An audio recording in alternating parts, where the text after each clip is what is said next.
Good afternoon and good evening to all of you joining us, depending on from where in the world you are connecting today. Very glad to have you with us. My name is Anne Lang. I'm the Executive Director of PHAP. For those of you who may be new to PHAP's webinar series, multiple series, I'll just quickly introduce PHAP is short for the International Association of Professionals in Humanitarian Assistance and Protection. And among the many online activities we're engaged in, we're very pleased this year to have started collaboration with ICVA, the International Council of Voluntary Agencies, focusing on this learning stream, looking at humanitarian financing. This session today is the fourth session in our series co-organized by ICVA and PHAP, and I am absolutely delighted to be once again co-hosting with Melissa Patati, Head of Policy at ICVA. Thank you so much, Anne. I wanted to introduce myself and point out some of the current relevance of this topic that we're working on. International humanitarian assistance from bilateral donors has doubled in the past decade, with bilateral donors contributing a record amount for humanitarian aid in 2015, totaling $21.8 billion, which represents an increase of 11% since 2014. Donors remain strong supporters of NGOs, providing over $3.2 billion to NGOs in 2014 for humanitarian action and protection. Excellent. Thanks, Melissa, and great to be co-hosting with you again today. So now, moving into the subject of today's session, as Melissa said, we're looking today at bilateral funding, trends, challenges, and opportunities for NGOs. In our last three webinars, we looked first at the overall humanitarian financing landscape.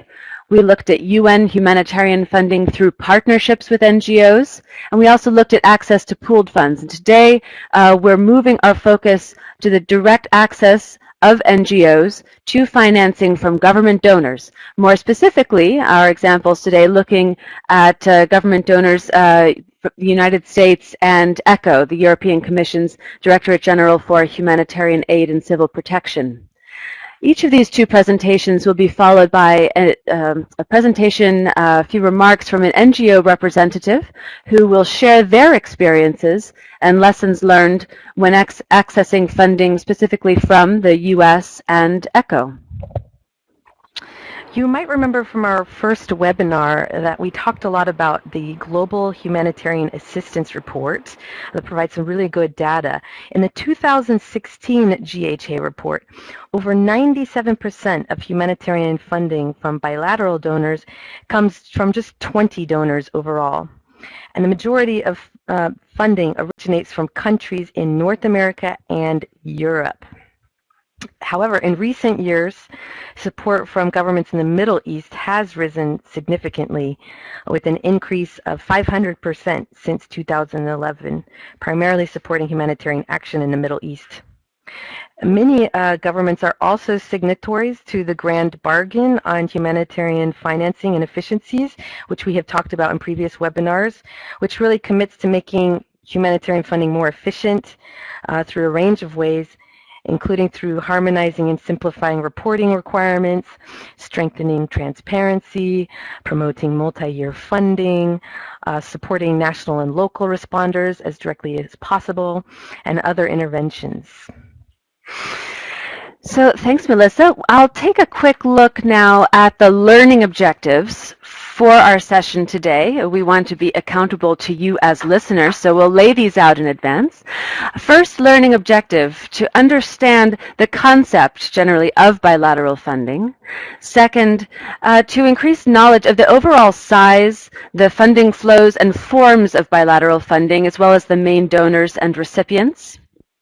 We're also aiming to raise awareness of the main trends, challenges, and opportunities specifically for NGOs trying to access funding from bilateral donors. And finally, we're seeking to increase knowledge of the different sources of information available to you on bilateral funding. We're very happy today with the panel that we have of speakers. I would like to introduce them to you. First, we would introduce you to our two donor speakers. Both of these donors give very significant amount of funding to support humanitarian action. The first one is from the U.S. government, and the second one is from ECHO. In 2015, the consolidated support from the U.S., which provided $6.4 billion worth of aid, and European institutions, including ECHO, which provided $2 billion in aid, represented a major portion of all tracked humanitarian aid from governments in 2015. Susan Kyle is currently the attaché for humanitarian affairs at the U.S. mission to the UN and other international organizations in Geneva. Prior to this, she served at the State Department as a special assistant to the Undersecretary for Civilian Security, Democracy, and Human Rights. She was also the South Asia Program Officer in the Department of State's Bureau of Population, Refugees, and Migration, which some of you might know as PRM. And at PRM, she also worked as a Domestic Refugee Resettlement Program Officer. I'd also like to introduce to you Alberto Garralón Pérez from the European Commission. He is currently the deputy head of the new Budget, Finance, and Control Unit at DG ECHO in the European Commission.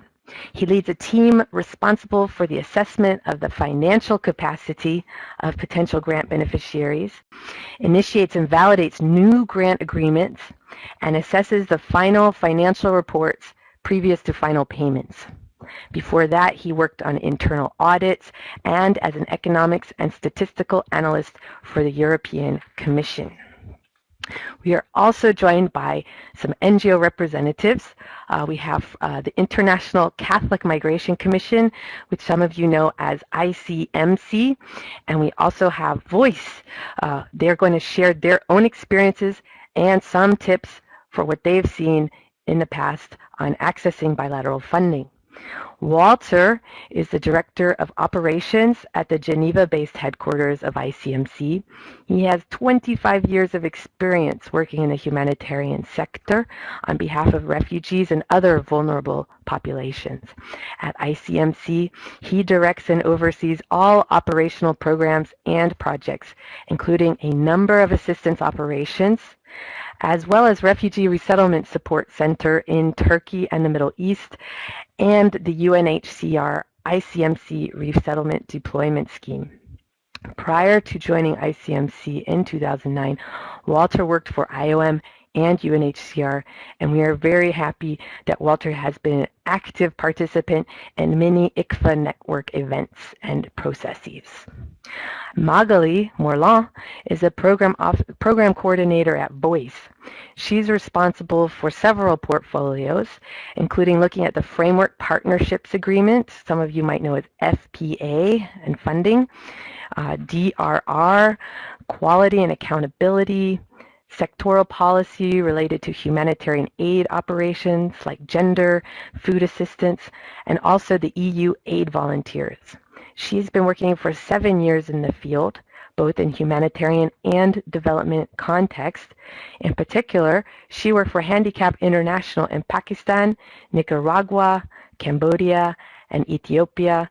And the ICVA network is very happy to have worked with the Voice network of NGOs in several initiatives, including the recent grand bargain discussions. Excellent. Okay, then we will turn first to Susan Kyle. Susan, you have the floor.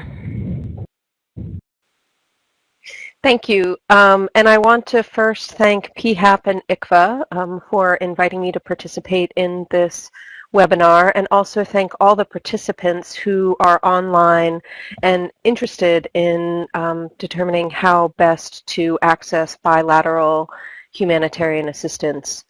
Funding to NGOs is critical to the delivery of humanitarian assistance around the world, and critical in filling gaps that the international organizations are not able to fill, or the national governments.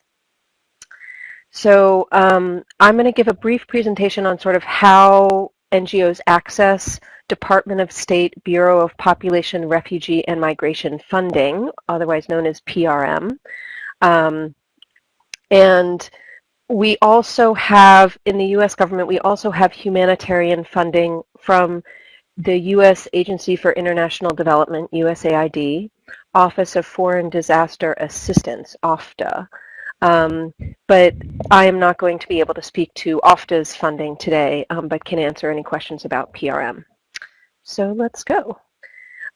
Just to provide some basic information about the Bureau of Population, Refugees, and Migration. This is our mission statement. We are in the Department of State, and we lead on humanitarian assistance policy as well as funding.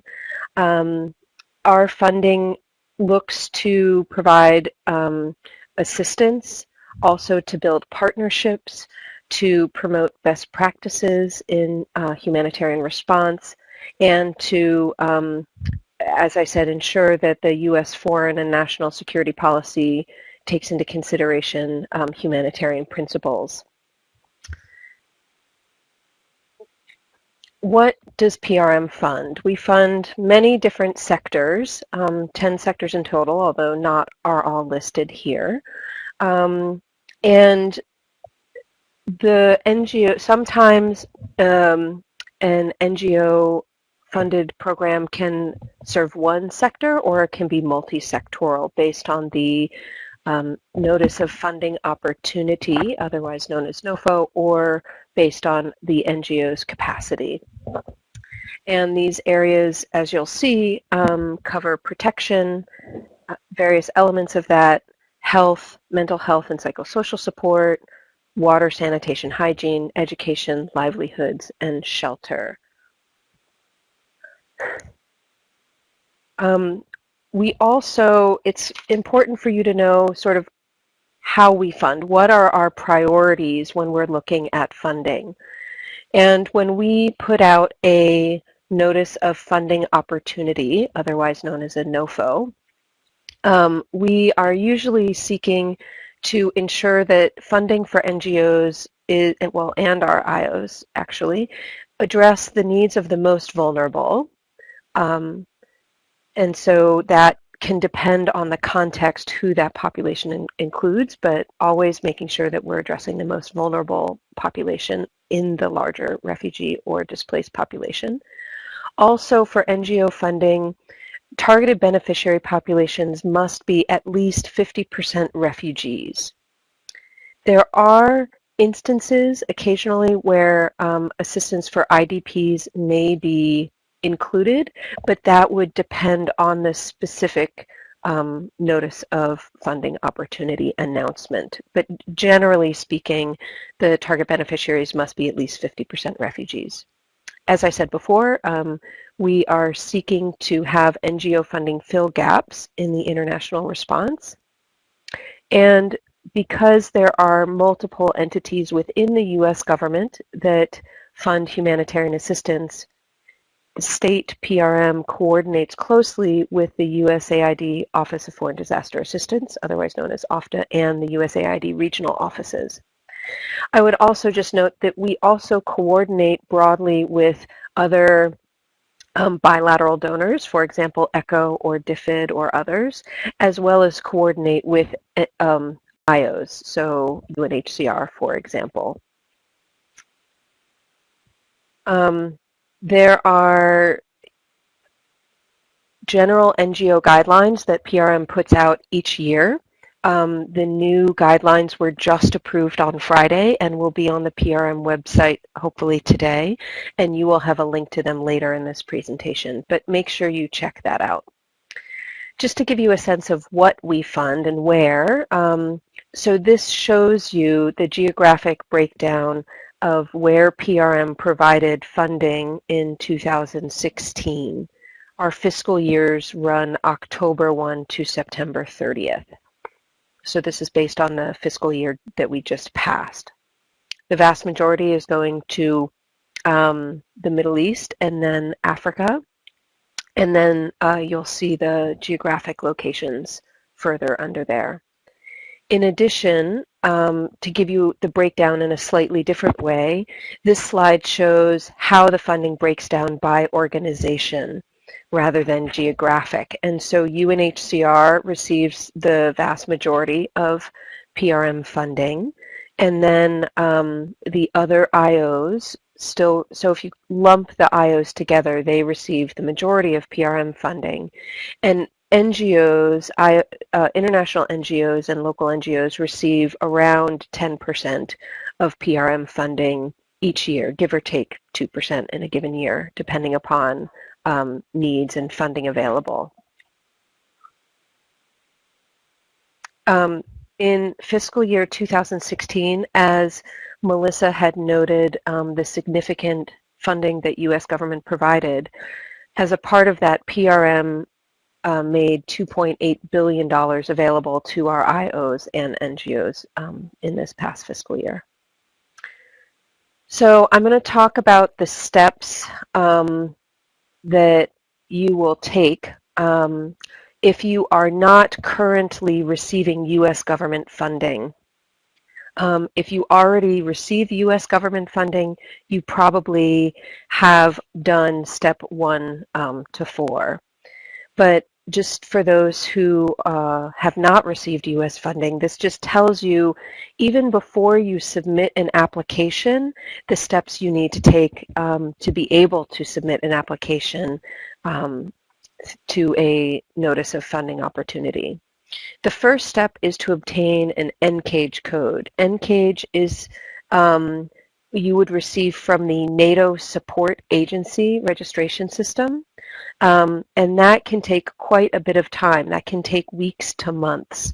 And so you should, as an organization, you should be starting this process, you know, very far in advance of actually submitting an application. So first you get an NCAGE code. Then you would seek and obtain a DUNS number. You do this by applying online to Dun and Bradstreet, which is an agency that provides specific tax identification numbers or other numbers to NGOs that are applying for U.S. government funding.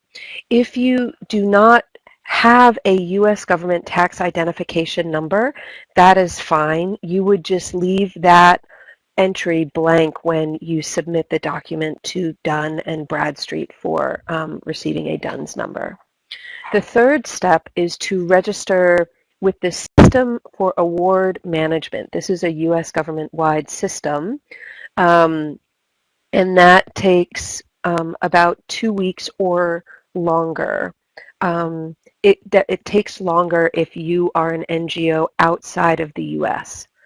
And then once you have those 3 registration and number elements, then you would go on to the website grants.gov, and each authorized organizational representative would register.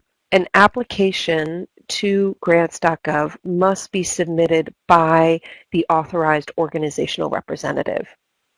If someone else in the NGO submitted the grants.gov application, that website would not accept it, or it would be considered invalid if it was accepted. And so it's very important that the NGO make sure that an AOR, or authorized organization representative, is registered, and that they are the ones that actually submit the application on grants.gov.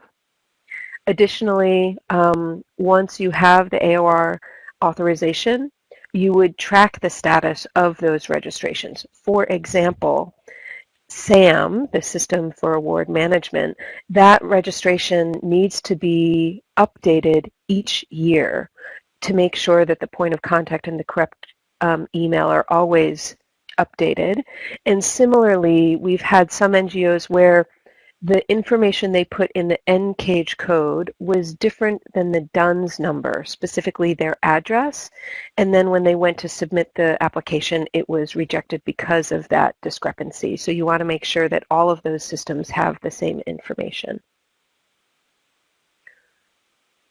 So when you're considering applying for PRM funding, as stated in the last panel, in the last slide, you want to make sure that you're registered with all these processes before a notice of funding opportunity is announced, because it will take time for you to register and get everything you need. Next, you can sign up for both grants.gov and PRM email listservs to make sure that you receive announcements on new funding opportunities. Make sure you review the instructions of each notice of funding opportunity. They can be different, and so you want to make sure that you're clear on that specific proposal. Proposals must be submitted to grants.gov, not through other methods, unless the NOFO says something specifically in it. And also, PRM deadlines are very firm. If the application is received after the deadline, we will not review it. And here are some useful information for how to apply. Is there a question? Yes, Susan, sorry to interrupt you, but I think we have something very relevant coming across our screen from Javed. They're asking about the numbers, because you talk about NCAGE and the DUNS number, and they're asking if this is required for NGOs in Asian countries. So it gets to the broader question of who is eligible to apply for direct funding. So maybe you could answer that now. Thank you. Certainly, happy to do so. So an NGO in any region in the world, either an international NGO or a local NGO, is eligible for PRM's NGO funding, and you are eligible to receive a NCAGE code or a DUNS number and a SAMS registration. So just because it's a local NGO, you would still be able to attain that data.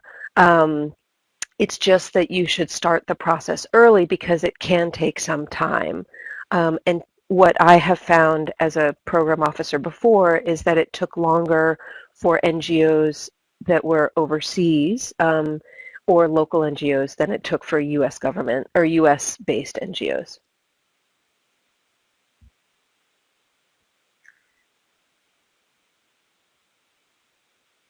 So to continue with the presentation, there are a couple of tips for you in regard to what to consider when you're seeking to submit an application.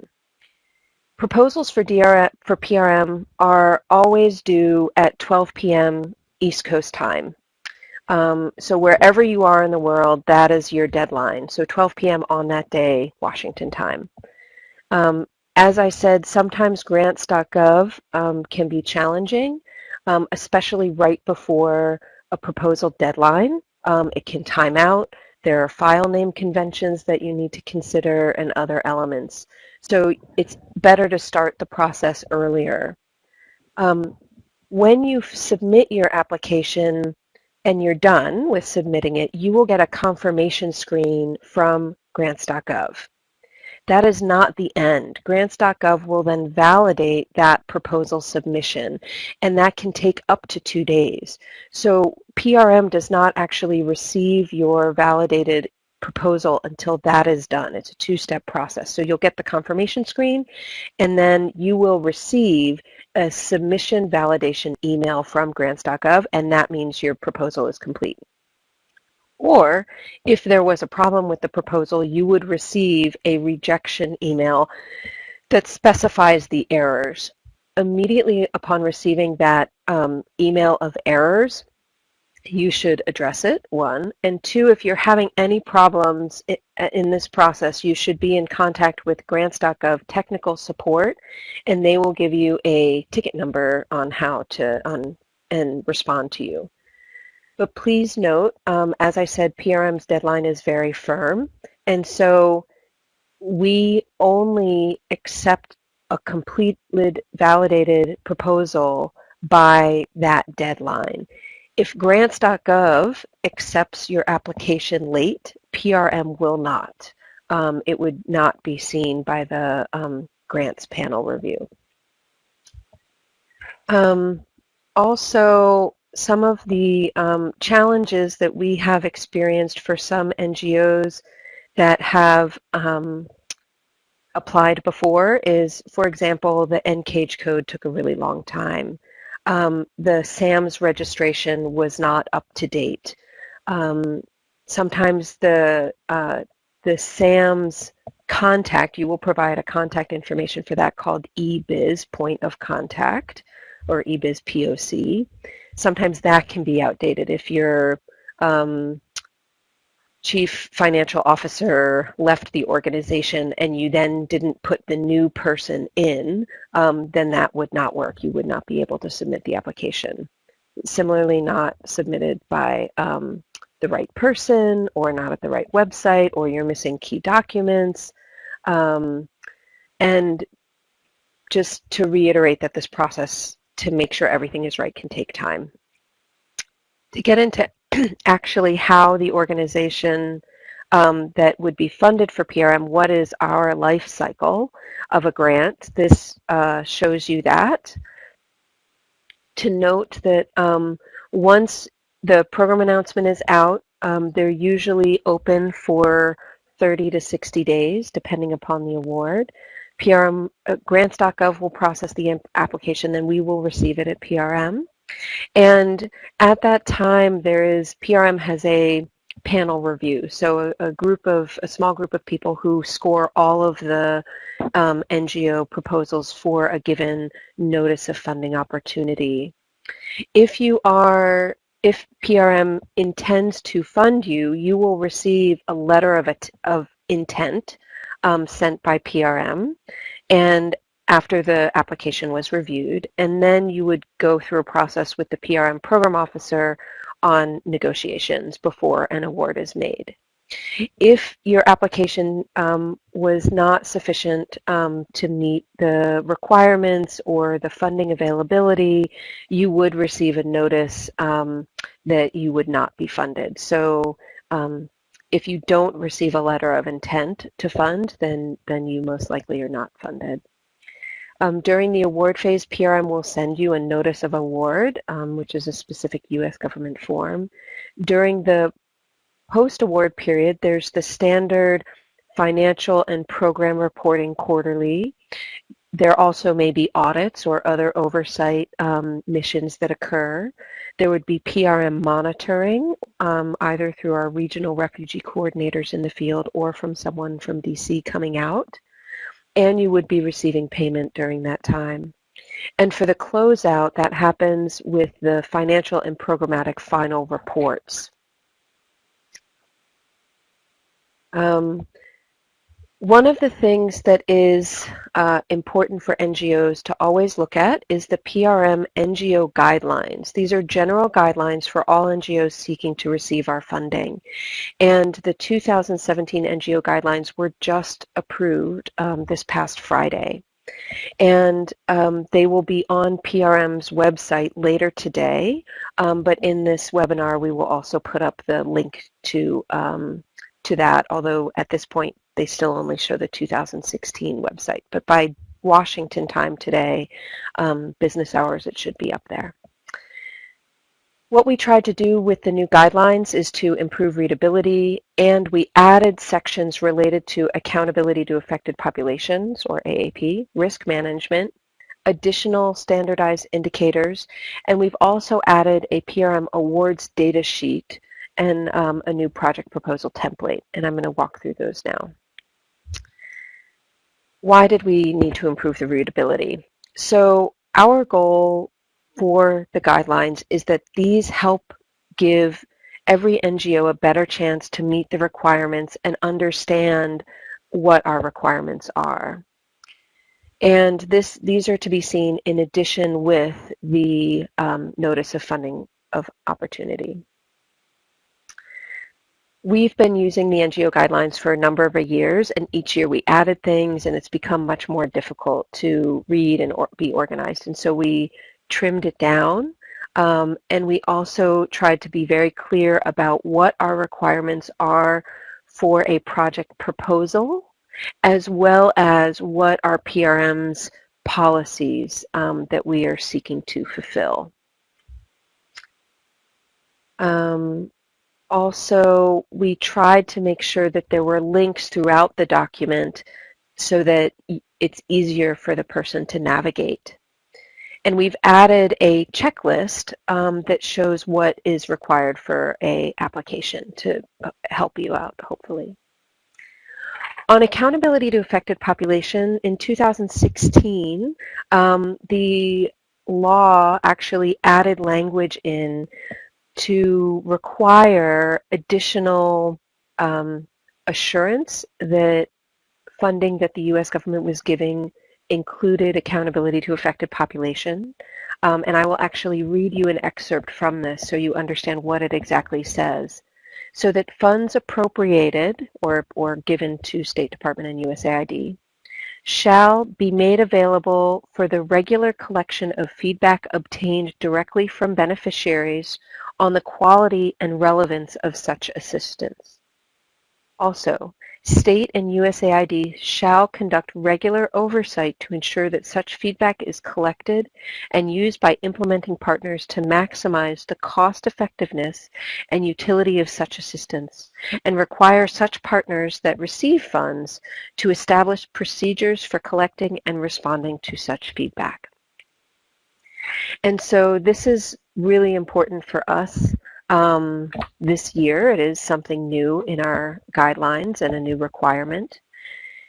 We will require that before funding can be awarded, an NGO submits an organizational framework document that outlines the organization's existing structure that ensures beneficiary feedback and how that is incorporated into program planning and program response or change to the program over the time, and that is standardized across the organization. One other thing that is different is that we require NGOs to report quarterly. As a part of that quarterly reporting, the NGOs that receive the award would have to report on their accountability to affected populations process twice per year in the quarter 2 and quarter 3 or final report. Additionally, as Melissa referenced, we, the U.S. government, through the Grand Bargain and other organizations, committed to ensuring that people affected by humanitarian crises and their communities are consulted on the decision so that humanitarian response is effective, efficient, and that design and implementation of programming is responsive to these people's opinions and priorities. Another difference is risk management. This is a new requirement across the U.S. government as well, where state and USAID are having to provide information to our oversight bodies about how we improve identity and response to risk management in funding. And so therefore that then comes down to the funding we give to IOs and to NGOs. And so NGOs will be required to provide a risk analysis. There is a suggested template for that in our NGO guidelines. And you will have to summarize the risk analysis in your proposal narrative. So it's both an attachment and in the narrative. And this is to look at potential risks and that you may be facing in your program, as well as administrative risks, and that the organization has a plan to mitigate these risks. One thing that PRM has done over the past 2 years is to provide standard indicators that NGOs should be including in their proposals. We currently have standard indicators for health, livelihood, protection, child protection, shelter, wash, nutrition, food security, and core relief items. In the new NGO guidelines, we've added standard indicators for education, mental health and psychosocial support, and local government capacity building. Now, capacity building is not a sector on its own, but it is something that can be funded under specific sectors. It's important to note that for each objective that an NGO has for a specific sector with indicators, they should be using some of the standard indicators under that sector. Also, when NGOs are writing their objectives, the indicators should include, under each objective, there should be at least one output or impact indicator, outcome or impact indicator, not just outputs. So we're looking at, not how many people were trained, but what is the effect of that training, for example. Also new is the PRM award data sheet and the PRM proposal template. And we encourage you to use these. The PRM award data sheet is a requirement. Although the template is not a requirement, it is recommended. We are testing it now with a notice of funding opportunity that will come out in December, and we hope to roll it out to all of our NGO funding by the spring. The Word template is still available, but we will be phasing it out. And the reason why we're shifting to this new NGO proposal template in PDF form is we're trying to decrease the number of NGO applications that are not reviewed because of technical grounds. For example, the margins, the font size, or text being too long. And so these are technical elements that can lead to a proposal not being considered. It will also help PRM track across regions and across sectors what we're funding and to be able to compare them. One thing that is important for local NGOs to also be aware of is that PRM makes a significant amount of money available to U.S. embassies locally so that they can fund local NGOs to support refugees and asylum seekers in their countries. They are quite small grants. It's $25,000 that would go to an embassy in a year. But it is an opportunity for the embassy and the NGO to work together and for the local NGO to experience the reporting requirements of the U.S. government. And we usually, the funding goes directly to local NGOs through the U.S. Embassy, but we do coordinate with UNHCR to make sure that it is supportive of the overall goals for refugees in that country. But you would be working directly with the embassy on the application and the reporting and things like that. The next slide provides some of the basic links which will be put up in the webinar so that you know where to go to for these elements that are required for the application. And I want to thank you for your time. Excellent. Thank you so much for the presentation. Really interesting to hear some of the details of the process, but also the link to why some of these changes are being made. It's really interesting to hear those considerations. So thank you so much. We're going to now give the floor to Walter Brill, whom Melissa introduced earlier. He's the Director of Operations with ICMC, the International Catholic Migration Commission, to hear just a bit about your perspective, Walter, on the other end of this process. Good morning, everyone out there. I hope you can hear me well. First, also thank you to ICVA and PHAP for organizing this event. My remarks will be mainly based on our own experience at ICMC. We have currently a number of projects funded by PRM, for instance, in Pakistan, in Jordan, and Malaysia, and for instance, an OFDA project in Syria. I think Susan already covered a large territory there in her presentation, so I'll try not to repeat too much what has already been said, and focus maybe a bit more broadly on some of the questions I think some NGOs might have when they look at the possibility of US funding.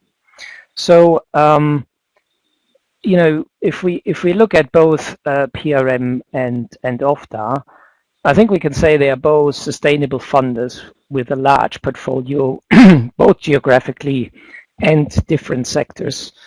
Susan has already presented for, excuse me, has already presented the geographical sectors very well for PRM.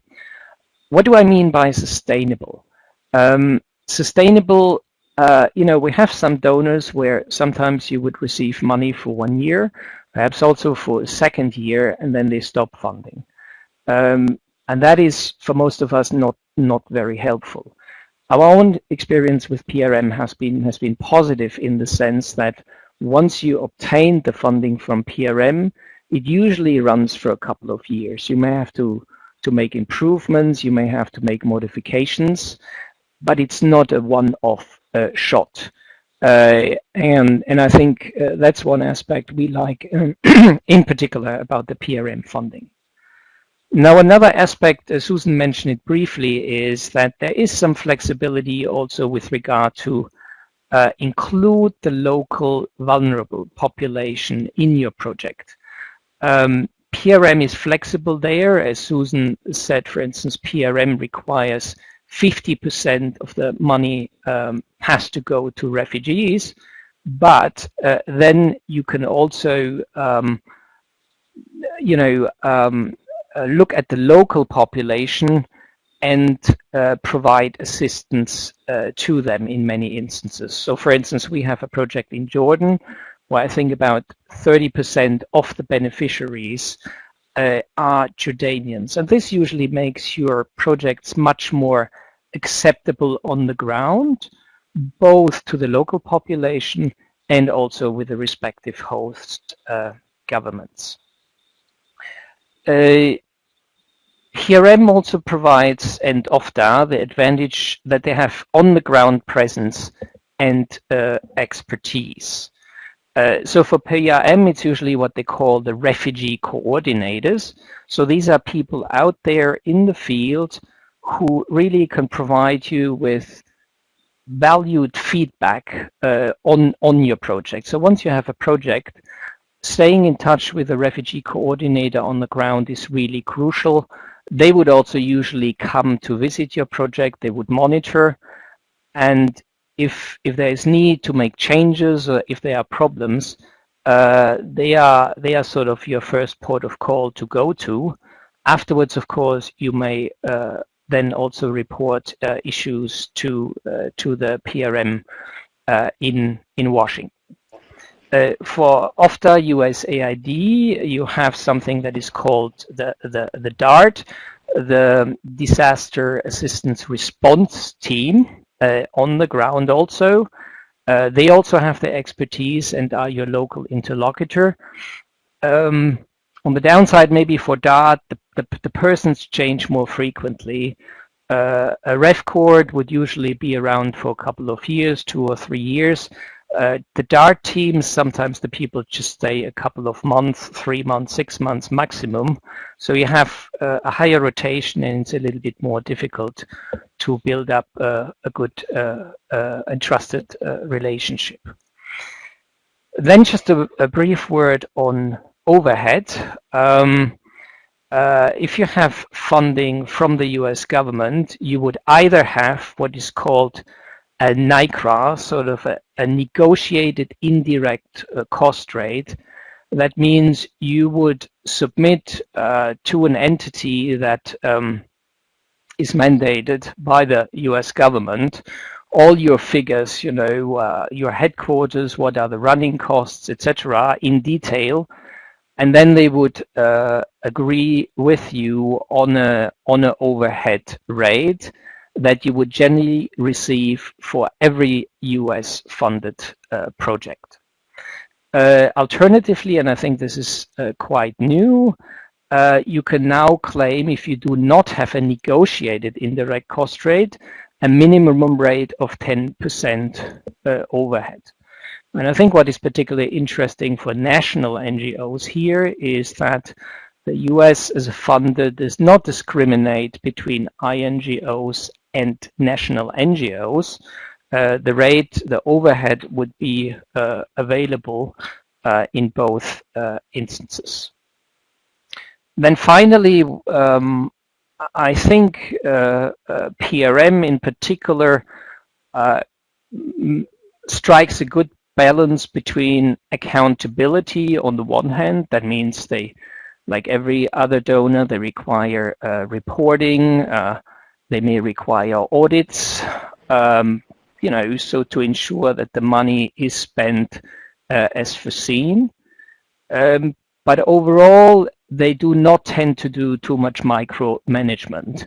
That means once you've agreed on the parameters of your project, PRM usually lets you run your project and keeps, let's say, the bureaucracy at reasonable levels. As many of you know, we have the whole debate on less paper and more aid. We have some donors where we have more and more paper. I think for the moment PRM is still striking a reasonable balance here, at least based on our experience. Now, I want to provide some pointers, like what do you have to look at before you apply, before you decide to submit a project proposal to PRM or OFDA. A very critical question you need to ask yourself first is, what is the added value of your NGO? It's not just about, you know, filling in a form and sending it out and hope, okay, maybe we are lucky, we'll get some funding. You need to critically look, where can your NGO or INGO make a difference? So you have to do some geographical mapping. Maybe your NGO is present in an area where others are not. And you also have to do a bit of sectorial mapping. So you need to get an idea who else is in that area where you want to submit, for which you want to submit a project proposal. Is that already, you know, are already many in that sector? For instance, if you already have 5 other NGOs or NGOs in protection, it's unlikely that PRM may need another one in that area, but perhaps it's in another sector that is less well covered. So you need to really look a little bit and assess critically, where can we make a difference? Where can we be of interest to PRM in comparison to others that may be already on the ground? Then you have to do, and I cannot stress this enough, you have to do your homework. You really have to look at the multiple resources that are available for both funders on the web. Susan again mentioned a couple of them already. You need to read all those documents. You need to read the NGO guidelines. You need to thoroughly go through that and see what the requirements are. But then that is not enough. The next step you have to do is you have to realistically assess your organizational capabilities, both in the field and in particular for INGO, then your headquarters. You have to be honest and look at what is our strength, what is our weakness. Do we have everything in place that these funders require? So, for instance, you know, can we comply with all these guidelines that stipulate, for instance, that you need a code of conduct, that you need to have something in place to prevent sexual exploitation. You also need to assess whether you have the staff expertise and capacity in order to meet all these requirements. So that is really an indispensable step, in particular for smaller INGOs or smaller NGOs. Be honest there. A conclusion can be, we are not ready yet, but you can set yourself a timeline and say, our goal is to be PRM compliant, let's say, in 2 years, and you try to work towards that. So you need to work on filling the gaps first before you sort of jump into that experience. As already mentioned by Susan, you have to do before actually applying, obtain a number of registrations. You have to obtain the DUNS number. So if you wonder what that stands for, that's for Data Universal Numbering System. That basically serves as a unique identifier for your NGO, so that once you have that number, once you have obtained the DUNS, everybody knows to which organization this number belongs. You also have to do the website registration for SAM and for Grants.gov. As Susan mentioned, this can take some time. So, for instance, if you want to apply, let's say now in January to a proposal, and you're in December and you don't have this, that won't work. You need to build in a couple of months and a realistic timeline to get ready for the actual application. The next point, is reading the guidelines carefully and use checklists. You may say that, of course, applies to every donor. That is true.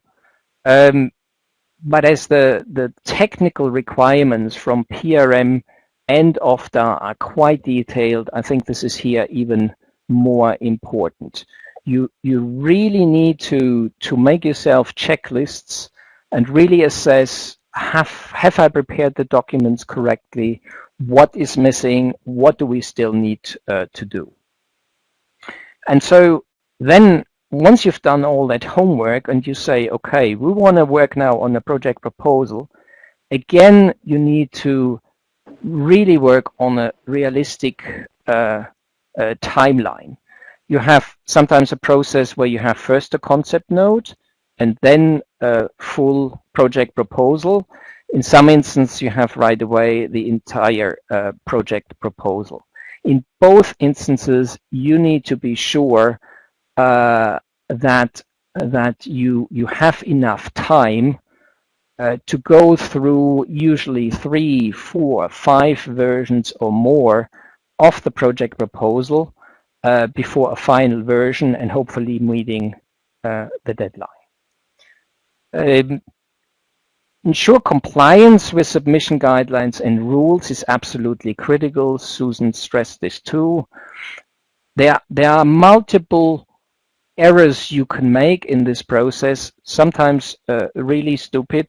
Let's say you submit your concept note and you take the wrong font size instead of, I don't recall now exactly whether it's a 12 font. Let's say you take the wrong font. That can already ruin your application. I can mention an example of ICMC. We had once a submission where we thought we had done everything right. And then a while later, we received an email back saying, sorry, your proposal could not be considered because it did not respond to the requirements. So what had happened there is that apparently our concept note or project proposal was exceeded the authorized length by 1 paragraph. So you're talking basically about 1 sentence.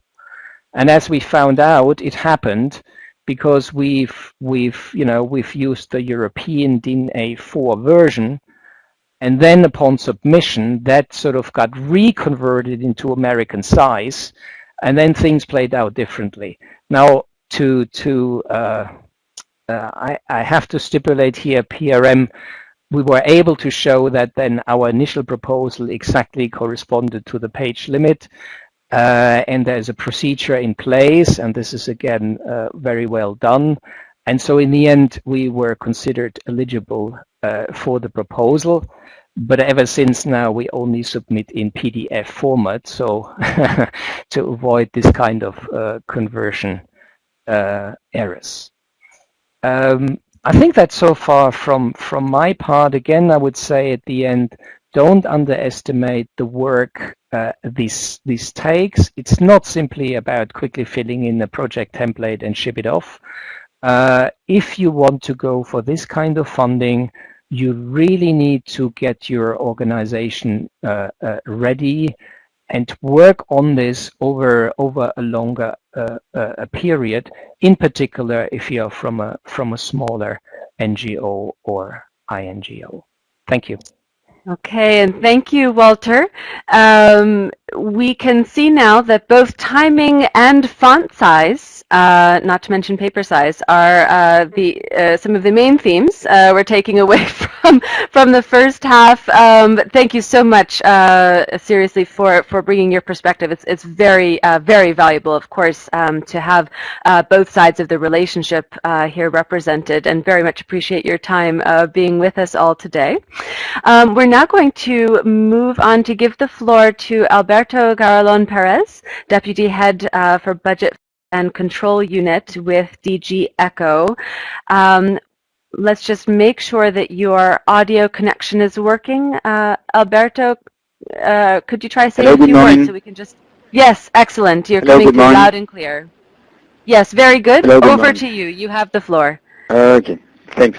Thank you very much for this opportunity you gave ECHO to present what we do and how we do it. The first thing you mentioned at the beginning of your introduction of the seminar is that for DG ECHO we don't have, apart from our humanitarian assistance mandate, we have a civil protection mandate as well. But anyway, for today, I think the important thing is to focus in our humanitarian assistance mandate, which is to help the most in need people hit by natural and man-made disasters. Our funding is in 2016 is 1.9 million, and our main activities are food, shelter, health, wash, nutrition, protection, and disaster preparedness.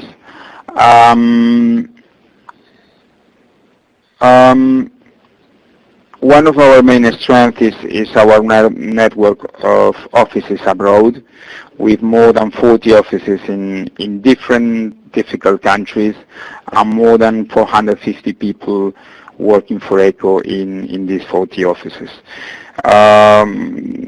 The main goal they have is to ensure an adequate assessment of needs and proposals, timely monitoring of activities implementing, and a close assessment of the final reports. And our humanitarian aid, you should know, is very need-based.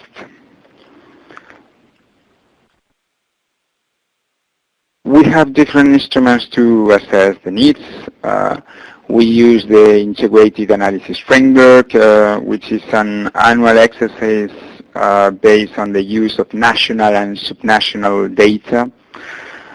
But we also take into account, of course, any risk management issues, any new risk that we can anticipate. And, of course, we don't forget the forgotten crisis. The objective of all of these analyses is to identify the general context and the operational priorities for us, which delivery, coordination, and control modalities we are going to apply, and at the end, of course, to have an indicative allocation of resources. This analysis is set in a worldwide session, which is going to identify the main specific objectives that we are going to cover during the year, the total amount that we are going to devote to these objectives, and start date, which is usually the 1st of January, and the maximum duration of the actions, that is around 24 months.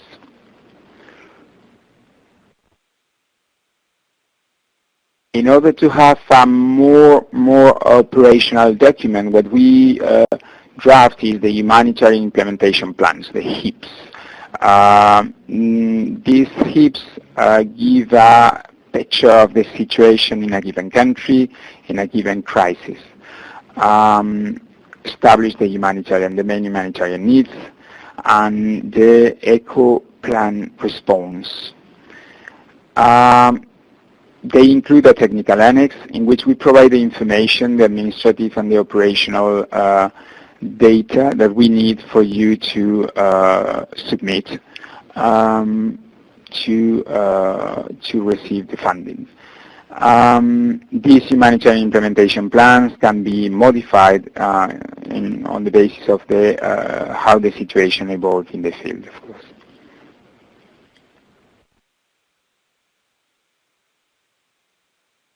Who implement DG ECHO actions?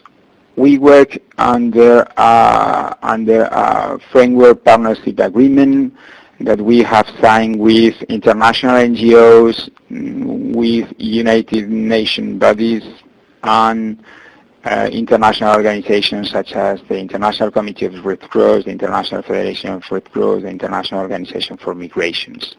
They are our main partners.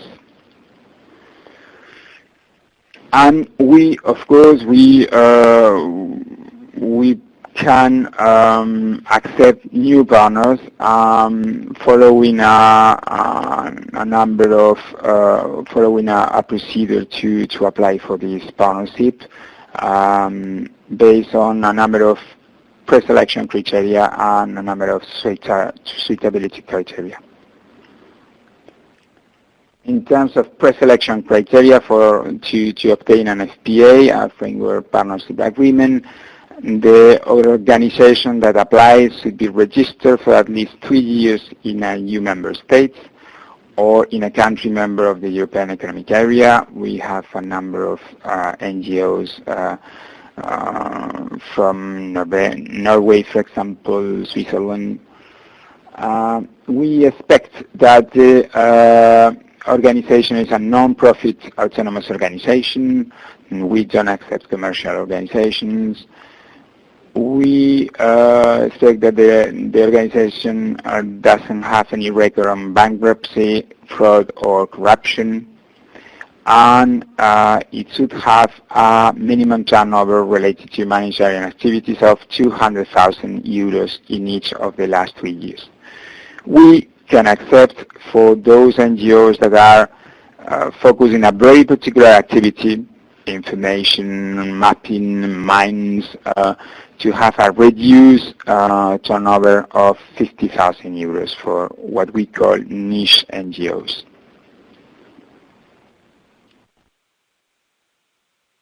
We also request for the financial audited accounts, the last 2 years of the financial audited accounts, and we expect to obtain an audit report that is what we call an unqualified audit report. We expect in financial terms to have financial statements that shows that the organization has a positive and restricted net equity, and in terms of general approach, of course, we expect that the organization adhere to the humanitarian principles, that commits to grant right access to the inspection bodies of the European Commission, such as the European Court of Auditors, our auditors, or the Office of the European Commission. And finally, we expect that the organization has a commitment of visibility with the beneficiaries and the European citizens. In terms of suitability criteria, we are going to look for a number of requirements in terms of administrative, logistical, and technical capacities. We expect as well that the organization has an adequate experience. In terms of administrative capacity, we are going to assess whether there is an adequate segregation of duties, a secure document management policy. In terms of planning, for example, we need to know about the risk assessment of the organization, the strategic planning they have, the evaluation policy they follow. In terms of staff, apart from, of course, the operational capacity that the staff may have, it's important for us to ensure that the working conditions of the staff are safe and fair, that there is an adequate policy to prevent the conflict of interest, etc., etc. In terms of anti-fraud and corruption policies, we look very much to the tone at the top and the strategy to prevent, to detect, and to correct any fraudulent practices.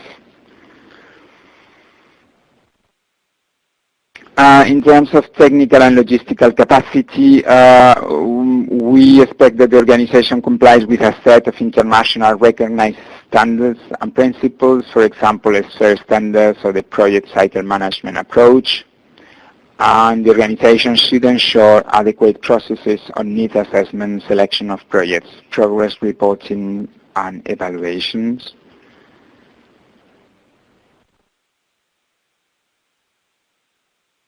And in terms of technical and logistical capacity, we stress very much the respect of the procurement principles in terms of ethical values, the best value for money, equal treatment, transparency, proportionality, no conflict of interest, and to support the local economy as much as we can. In terms of experience and results, we expect that our organization are active in the humanitarian aid field for each of the 3 past years. The total operating incomes, as I mentioned before, should be above 200,000 euros. And then we are going to ask you for the kind of projects were funded, in which countries, and which sector of intervention was the one in which the organization worked.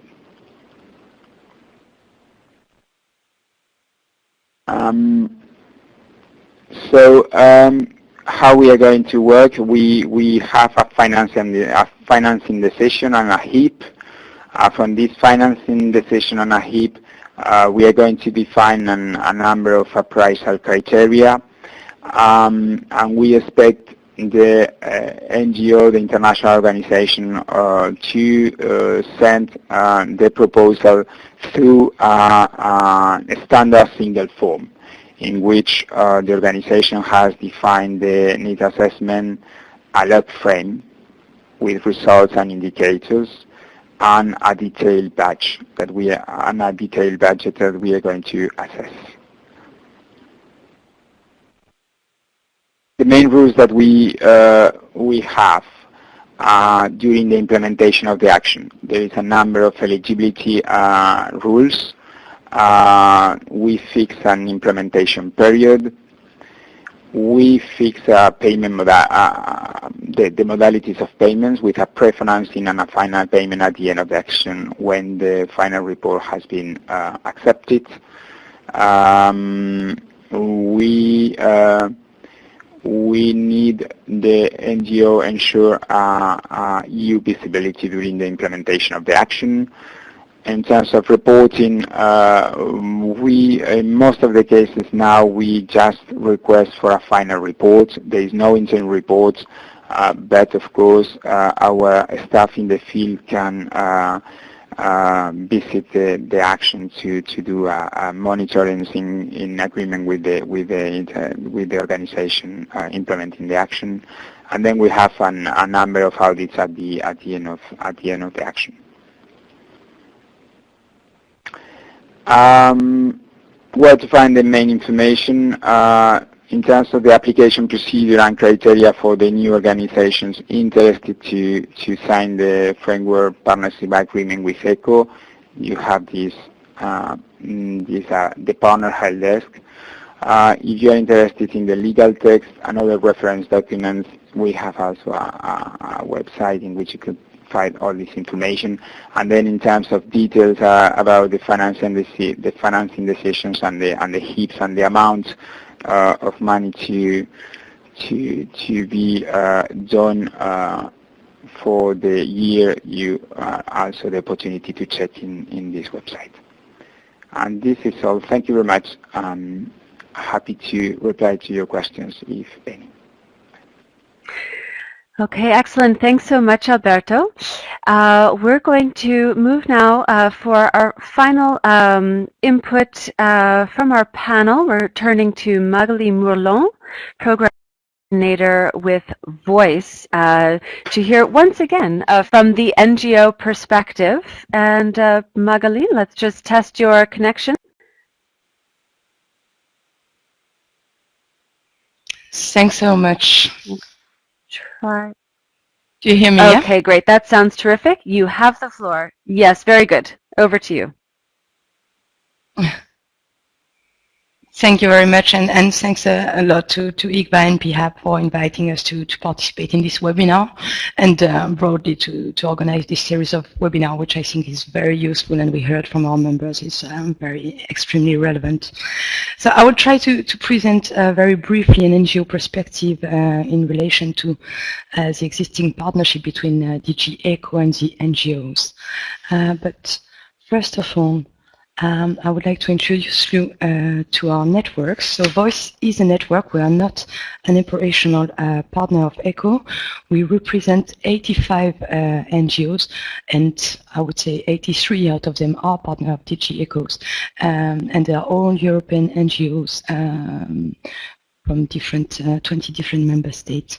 So VOICE stands for Voluntary Organization in Cooperation in Emergency, and we are today the main NGO interlocutor on EU humanitarian affairs and disaster risk reduction, promoting the added value of NGOs. Of course, humanitarian funding is one of our key issues in which the network has decided to engage.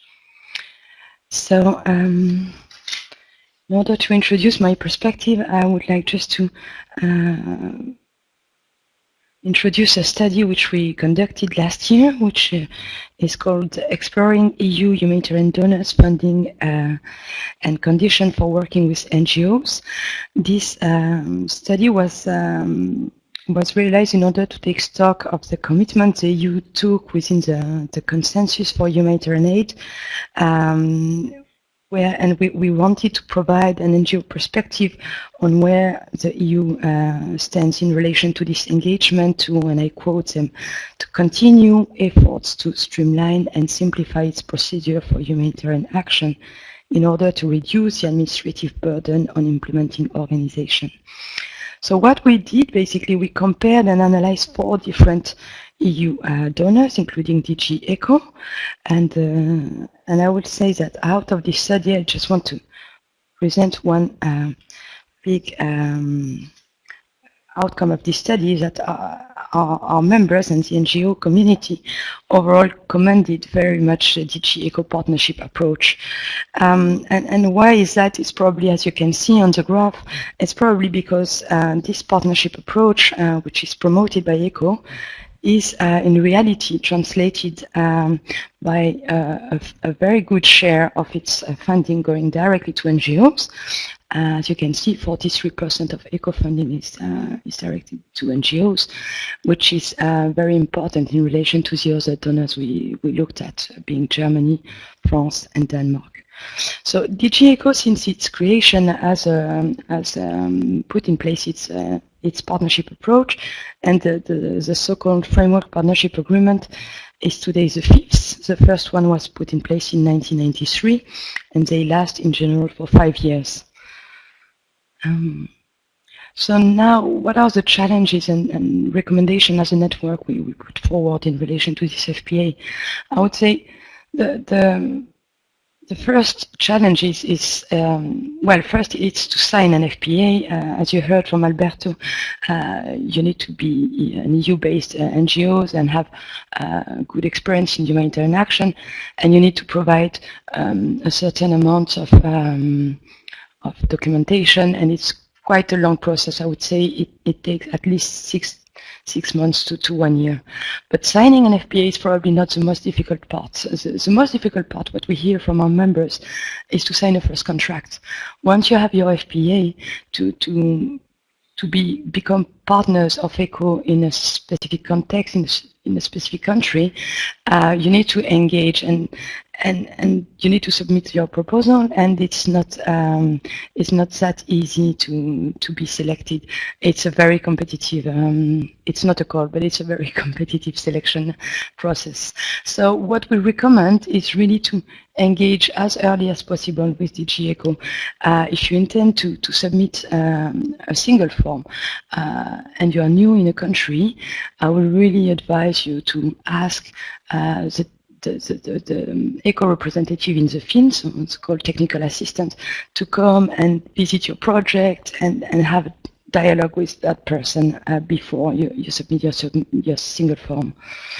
Then we will also advise NGOs to engage in the different field consultation happening at in the country, but also in the dialogue meeting or consultations that are happening here in Brussels in relation to crisis, but also in relation to policies, because ECHO is not only a donor, it's a major policy maker. And the second big challenge we have identified, and that's also why we did this study, relate to the complexity of rules and procedures. DG ECHO today is working through this FPA. Just the FPA guidelines explaining the different procedures is a document of 155 pages, on top of which you need to add the single form guidelines, and this is to explain the general conditions, the FPA, the grant agreement, and so on and so forth. So the complexity of rules and procedures is even more exacerbated because they have their own set of rules, which are often different from member state rules or from other donors' rules. So that represents a major risk for an NGO. If you're not fully aware of all these rules, you may take some financial risk while implementing a project. So to mitigate this risk, I would say, as Alberto presented, ECHO has developed is supporting what they call the Partner Help Desk. It's a very useful website where you can find many answers to any specific question you may have on rules and procedures. But ECHO is also providing, through this agreement they have with Punto Sud, some trainings, both in Brussels and in the field, to train partners on this the FPA. And then maybe I just very quickly would like to introduce the FPA Watch Group, which is an ongoing consultation process between ECHO and its NGO partners. So the watch group represents the views of all ECHO NGO partners, not only in the monitoring, reviewing of all the matters, the FPA, but also in relation to a consultation in order to negotiate the upcoming FPA. So each 4 years we have this round where NGOs also speak with ECHO and try to negotiate together the upcoming FPA. The idea after that is that the FPA Watch Group works towards a common interpretation and consistent application of the FPA. And last but not least, the Watch Group is also a place of cooperation, exchange of information among the NGOs and together with ECHO. So this formal dialogue is really, I think, one of the great tools reflecting the partnership spirit DG ECHO is trying to promote, and which we very much support.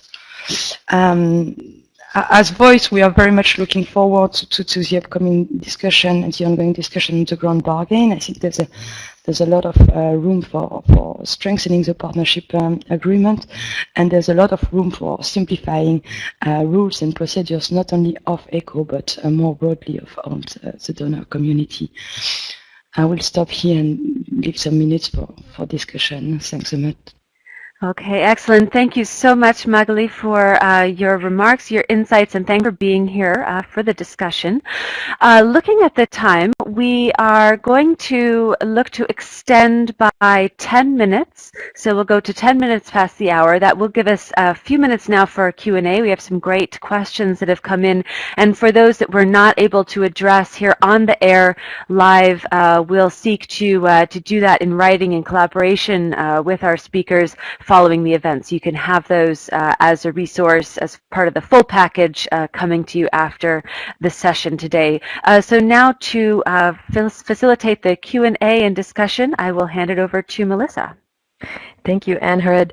So what we've seen in both of the presentations by the bilateral donor representatives is just how much detail is needed to be able to access funding streams.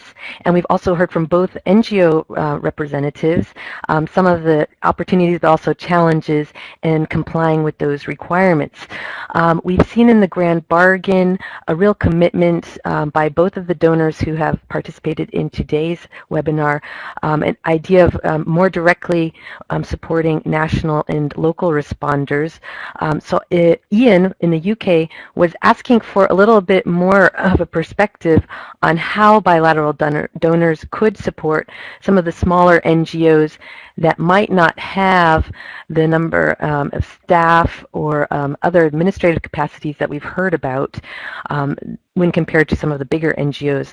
So it would invite both Susan and Alberto, if you want to talk a little bit more about your organization's thinking with regard to this whole notion of supporting more directly local and national responders. So why don't we start with Alberto?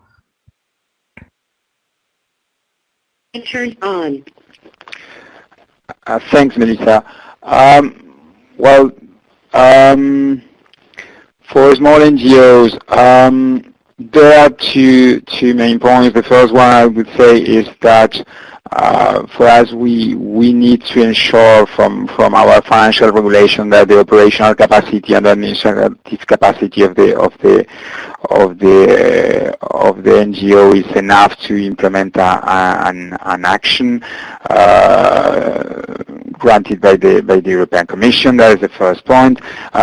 So what we do in many cases, and we noted, is that our NGOs, our partners engage with local implementing partners, which are smaller and which in most of the cases can do an important part of the humanitarian work. That is basically the thing that is in place now. In terms of in the future, and to respect the commitments that the Commission made in Istanbul on the Grand Bargain Conference, this is something that is currently in discussion here internally, and I don't have any particular issue to say more. I know our policy colleagues are working very much on that, discussing with other donors and with the partners to look for a solution on this issue. Thanks. Thank you. Susan, do you have anything to add from a PRM perspective? Thank you. I would echo Alberto's comments, but also state that PRM does seek to support and fund smaller NGOs or local NGOs. What, as Walter mentioned, it may take time for that NGO to ensure that they meet the requirements that we are seeking. One of the things that is available to local NGOs is engagement with other partners like Voice or ICVA members or Interaction members that are already recipients of U.S. government funding, excuse me, or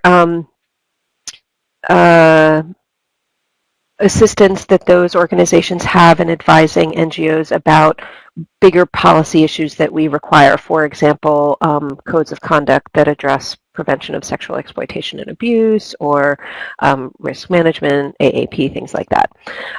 What I would say as a program officer previously who funded local NGOs, I knew about the local NGOs that we were interested in funding about a year or two before they were able to receive U.S. government funding. And so that echoes my colleague from Voice's comment about, engage with U.S. government officials on the ground where you are. For PRM, it is our regional refugee coordinators, and for USAID, it's the DART. But that is important because they can help talk with the organization about some of those requirements. And similarly, to echo, the U.S. government writ large is talking about how we implement our Grand Bargain commitments and World Humanitarian Summit commitments. And so the full extent of that remains to be seen, but it is something that we are committed to fulfilling. Thank you. Thank you, Susan. The next question is with regard to looking at the current landscape, the context in which we operate. Yesterday at the 2017 launch of the Global Humanitarian Appeal, the Emergency Relief Coordinator, he presented the global humanitarian needs, and several people were wondering what are the projections for the potential impacts of some of the changes we're seeing on the scene. And we have here a similar question from Roxanne. What are the main changes that NGOs can expect in terms of funding patterns as a result of a recent election in the United States and also the Brexit process related to the UK referendum? I'm wondering if perhaps we could turn back to Susan and Alberto to get their perspectives on this. We'll start with Susan.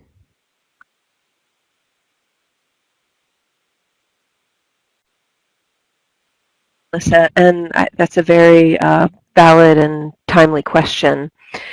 It's not possible for me or the U.S. government right now to say specifically changes that will occur under the new president and the new administration January 20th and moving forward. However, what I would say is that humanitarian assistance for decades has bipartisan support within the U.S., whether it's Democrat or Republican, whether it's parties on the further extremes of the Green or the Libertarian.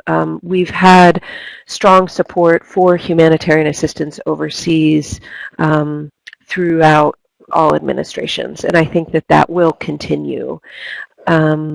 But it is true, there is some uncertainty that people feel before the new president is in office on January 20th, and we will address that as we go forward. What I would say for PRM at least is that we have a good sense of what our budget will be in 2017, and it is similar to what we have in 16. And the needs that are out there as shown by OCHA's appeal launched yesterday is the needs are massive. And although government funding has increased significantly over the years, we still are only funding about 50% of the needs globally, and so together. And so that is something that I think is a challenge that will remain. And hopefully the international organizations, the NGOs, and the governments fulfilling their Grand Bargain and other World Humanitarian Summit commitments will help address that. Thank you, Susan. How about you, Alberto? Microphone has been turned on. Thanks.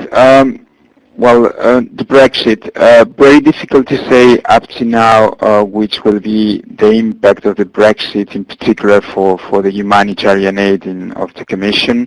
However, what I can say is that we keep a very good and very close relationship with DFID, the British humanitarian aid body, and we work together. We have a number of agreements to co-finance actions in the Sahel, for example, for which we receive the money from DFID and we implement it, and we fund some proposals that are presented to the Commission. So, well, basically that. Difficult to foresee now, in particular for the humanitarian aid, but working very close together with the British and the British Humanitarian Aid Office. Thanks. Thank you, Alberto. And we have time to squeeze in one more question. I would like to ask this to Alberto. It's about the humanitarian development nexus, because we received questions from Roseanne in the Netherlands, Mohammed in Egypt, and Linda in Palestine about this humanitarian development nexus. What are the challenges for NGOs to access funding between humanitarian and development? And do we think or anticipate that development funding will eventually replace humanitarian funding in the future? I wonder, Alberto, if you've had any thinking on that front. Thanks, Melissa. Yes, well, this is one issue very important for us. We have received a recommendation from our auditors to pay more attention to the link relief, rehabilitation, and development. So that is something in which we work. You should know that we in the field we have the ECHO officers, but we have also the EU delegation working more on development issues. So yes, we work together with our development colleagues here in the Commission to ensure that when we can withdraw from an operation in one particular country, our DEPCO colleagues can take over. Thanks. Okay, great. Thank you. So thanks so much, Melissa, for facilitating the discussion. For the questions that we weren't able to get to, as I mentioned, we will seek to follow up with those in writing, so you'll have them as part of the package of resources. So now we will move to asking each of our speakers once again for brief concluding remarks. We'll move first to Walter, then to Magali, then Alberto, and finally to Susan. A few parting comments from all of you, please. First, over to you, Walter. Thank you. I looked at some of the chat remarks, and in particular the one that said, "Well, could you talk a bit more about the challenges?" You know, for me now, if you are looking for new bilateral funding and you are a smaller organization, I think you have to make a decision. You know, where do you seek the funding from? You cannot go for everything at the same time. So if you try to get ECHO funding and PRM funding and USAID funding, you're likely to fail, because the requirements among these different funders are not necessarily compatible. And especially as a smaller organization, you will not have the resources to meet all these requirements. So you need to look which is the funder that is the best fit for us. And you know, if you look, for instance, at PRM, you know that you get a 10% overhead, and maybe that overhead can allow you then to hire more staff in the long run once you have the project. So my advice would be, as you look for more bilateral funding, look first which donor might be the best fit for you, make a selection, and don't go for everyone at the same time. Thank you. Right, thank you, and thanks so much for joining us today. We'll move now to Magali. Magali, you have the floor. Thank you very much, and thanks again for this discussion. Maybe if, as you highlighted, Melissa, in the beginning, bilateral funding, yes, is increasing, and there's probably more opportunity for fundraising for NGOs, being local NGOs or international NGOs. But the trend is also the fact that the amount per contract are also increasing. I was just looking at ECHO reports. In 2010, the average amount per contract was around 1 million. 5 years later, the average amount per contract is around 1.6 million, meaning that as an NGO, you need to have more capacity to manage this funding. And this goes together with the trends of consortia, building more consortia. It fits very well with the ground bargain on reducing management costs and making sure the funding is going more directly to the field.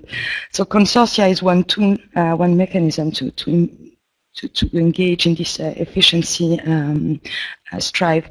So my advice would be for the NGOs to keep on engaging among NGOs, sharing information at field level, of course, engaging in the cluster, engaging in the different networks and fora, but also engaging at international levels in networks being voiced, but of course ICVA, interaction, because there's a need for NGOs to come together, to exchange information, to gather intelligence and to learn from each other, and then continue advocating for the added value of NGOs, which is, I think, very necessary today in relation to the ground bargain conversation.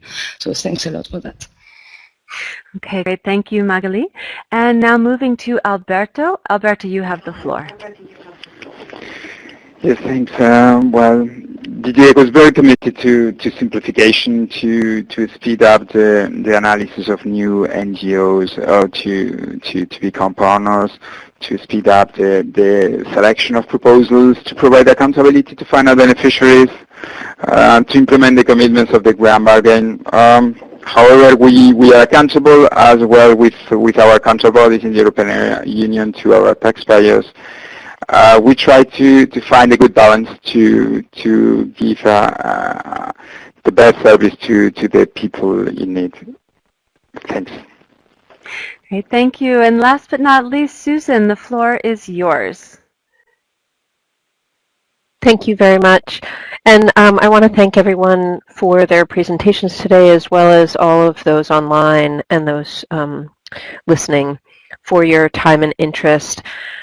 I would just like to restate the importance of engaging at the country and regional level for NGOs, that our regional refugee coordinators and DARTs in the field have a lot of information early on before a notice of funding announcement comes out. And so being in touch with them and also with the NGO consortia or coordination mechanisms is really important, because those will be questions that people will look at, is how well coordinated this is. And I think Walter's point of honestly looking at the organization's capacity and the priorities of the bilateral funder and making sure that those match as best as possible.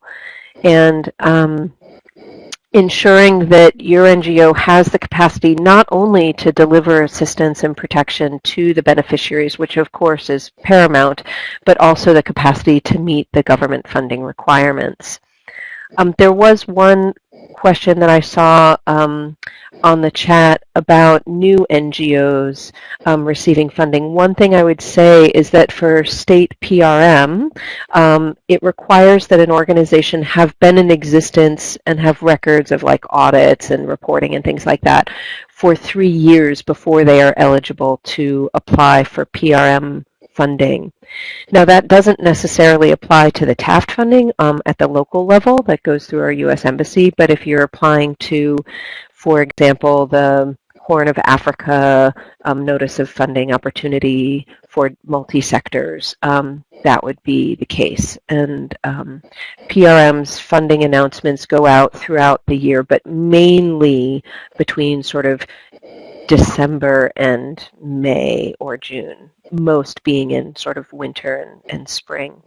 But I really want to encourage the NGOs to ask questions to RefCords or to PRM NGO coordinator Jeffrey Tang, as well as to ICVA interaction and voice members. Thank you.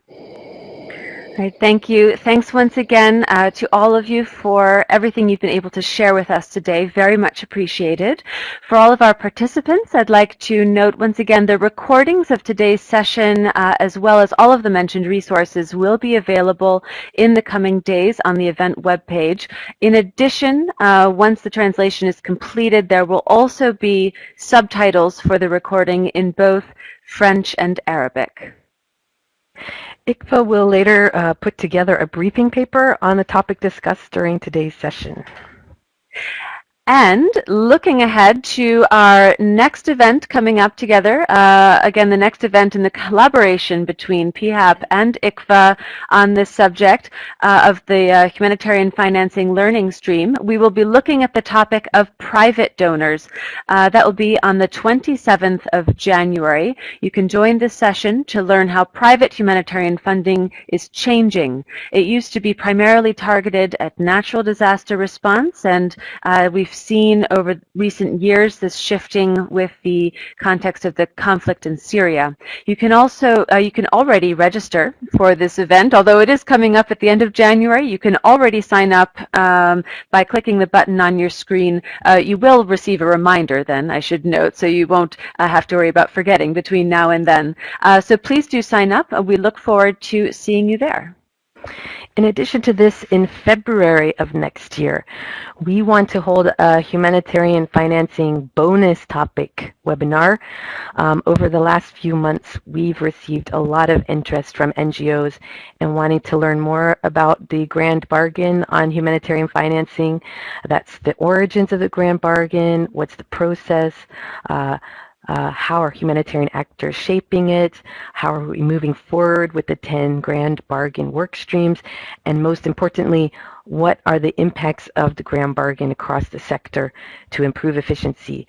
As some of you know, the grand bargain has 10 work streams, and to shape our planning for the webinar, we want to hear from you which work streams you want to learn the most about, and our survey about that will be displayed soon.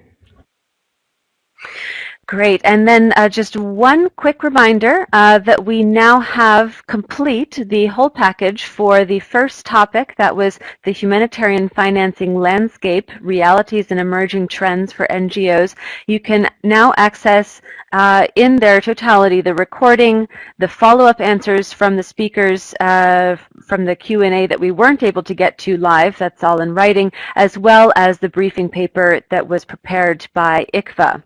And then as for the second topic, which was entitled UN Humanitarian Financing, Demystifying NGO Access, you can already watch the recording with English, French, and Arabic subtitles. And in addition, ICVA will soon be publishing their briefing paper and more information document on that topic. For the third topic we covered, which was on pooled funding, the recordings are available, so you can access those now in case you missed the session, and we will soon publish translated subtitles as well as a compilation of the questions that we were not able to get to live but now have written answers. So then once again, I'll draw this to a close. Thank you so much to our participants for your proactive involvement and the interesting questions that were submitted, to our speakers for your valuable input, for shedding light on bilateral funding opportunities and how those work from both sides. I'd like to thank my co-host Melissa and the whole teams, whole team here from PHAP and from ICVA who have made this event possible. So with that, we look forward to seeing you next time. Have a very happy and new year in the meantime, and I'll wish you a good morning, good afternoon, or good evening.